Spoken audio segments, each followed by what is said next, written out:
nous avons vu précédemment, et en tout cas brièvement, le déroulé de l'oral. Nous allons maintenant nous intéresser au contenu donc du dossier écrit et à ces 4 grandes étapes.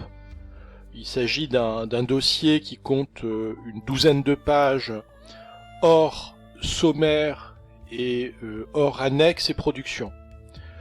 Comme vous le constatez sur ce petit schéma, chacune de ces parties renvoie et est enrichie par des annexes, par exemple annexe 1, 2, 3, 4, etc. et puis par vos productions. Les productions se différenciant des annexes par le fait que vous avez apporté une réelle valeur ajoutée. Par exemple, une annexe peut très bien être le catalogue ou une plaquette de votre entreprise, une fiche d'identité de votre entreprise, tandis que ce qu'on appelle des productions renvoie plutôt à la notion de livrable, de petits documents que vous avez rédigés de A à Z, que vous avez conçus. Donc chacune de ces 4 parties doit renvoyer donc à des annexes et à des productions.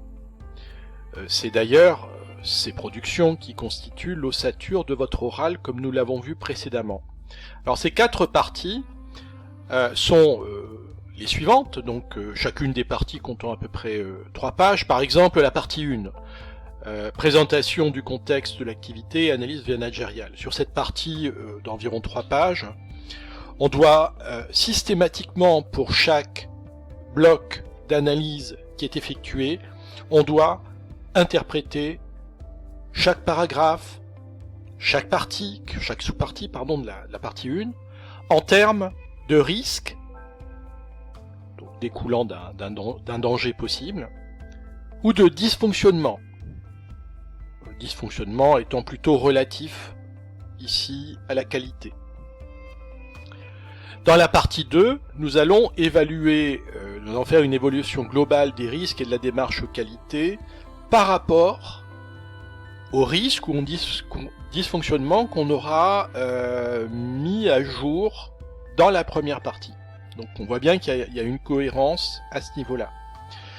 Dans la troisième partie, on va identifier les ressources, les contraintes, on va mettre en place un dispositif de veille, cette fois-ci relatif au projet qui aura émergé de la seconde partie. Et enfin, dans la partie 4, eh bien, on va présenter notre contribution au projet, les étapes que nous avons effectuées, les étapes qui ont été réalisées par d'autres personnes, les éventuels écarts par rapport au projet qui avait été réalisé, ou en tout cas au rétro-planning qui avait été effectué, ou au planning qui avait été effectué, une évaluation des résultats à titre personnel ou pour l'entreprise. Voilà donc ces 4 parties. Maintenant, si on veut aller un petit peu plus dans le détail, ce qui est intéressant, c'est de voir que ce projet se met véritablement en place donc les derniers mois avant l'échéance qui est l'épreuve orale.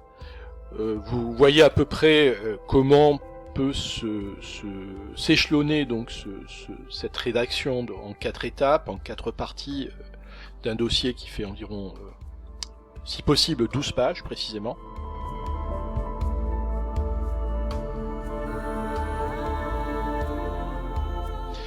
On voit bien donc que la première partie renvoie à l'identification des risques et des dysfonctionnements, et à l'issue de cette première partie, dont vous voyez ici la décomposition en paragraphes, on devrait aboutir à un document qui récapitule les risques et les dysfonctionnements qu'on a repérés dans cette première partie. Alors évidemment, à titre indicatif, on peut situer ça entre janvier et février. Dans la deuxième partie, on évalue les risques et les dysfonctionnements par rapport à ce qui a été identifié dans la première partie. Vous voyez ici le plan vraiment synthétique qui découle, enfin en tout cas qui structure cette seconde partie, avec le diagnostic proprement dit, puis la synthèse des résultats et l'émergence du projet.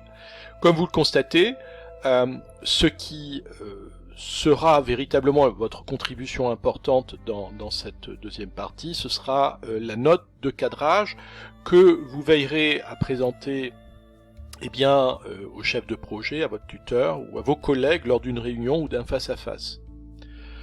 Si possible, un certain nombre de mails, de documents devront préparer, en tout cas permettre d'identifier à quel moment a commencé cette remise de notes de cadrage et ces réunions préliminaires.